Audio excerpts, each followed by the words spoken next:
Bruce joins us now to break down bankruptcy. So Bruce, a big topic. What are you hearing from people right now? It's a huge topic, and I'm so glad that you introduced me with the word personality, because that I can bring, not to bathrooms, but I can bring it to other topics. Listen, there are, broadly speaking, two groups of people. There is the group of people who are feeling the incredible weight of financial strain right now. They are deferring their mortgage, they're deferring their utility bills.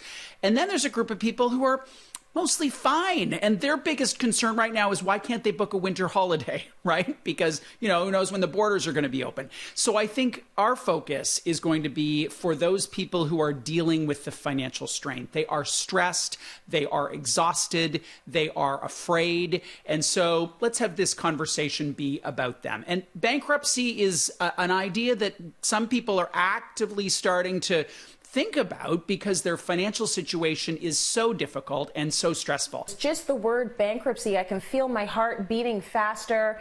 It stresses people out. It stresses me out. So why is that? Why do we feel that way about that word?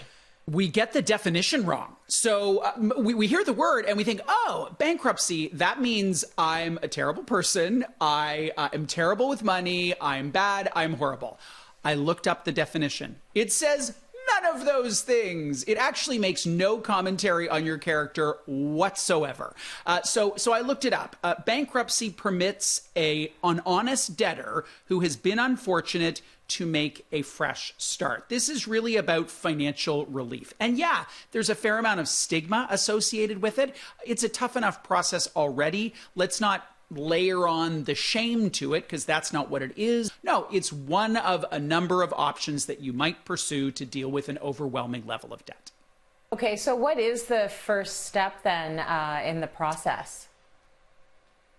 For me, I think the first step is to make contact with a nonprofit credit counselor. So look for them online. They're available all over the place by phone, and they can help assess what you own minus what you owe and just get a snapshot for how problematic your situation is. And they can talk about some of those options with you.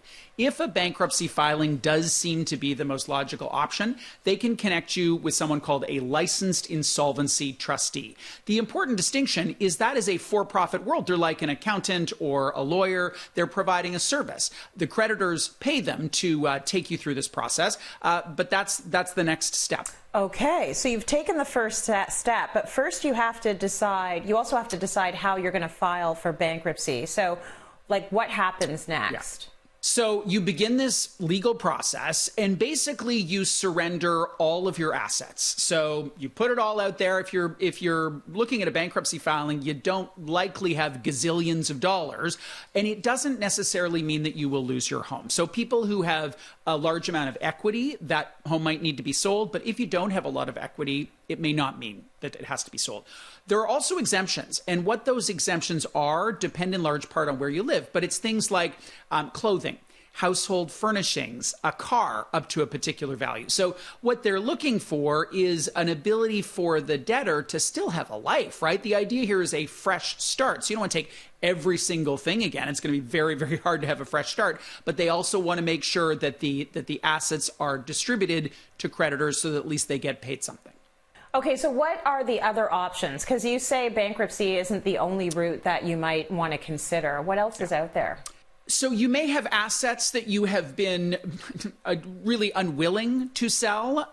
Maybe you would sell them. Maybe there's the role of family members here. Maybe it's a debt consolidation loan. Maybe it's what's called a consumer proposal. So a consumer proposal is simpler. It's a different structure than bankruptcy, and it involves you taking on an ongoing repayment to pay off creditors a portion of what you owe them. So there are many, many options. I think the number one point here is that people need to get in communication, find out what their options are, and develop a plan. Because as tough a road as a bankruptcy filing is, it is better at least to be on the road and moving forward, left foot, right foot, moving forward to something so that we can bring back the hope and the optimism that each and every person deserves, regardless of your financial circumstances. Thank you for walking us through that, Bruce. I hope that you open some minds there.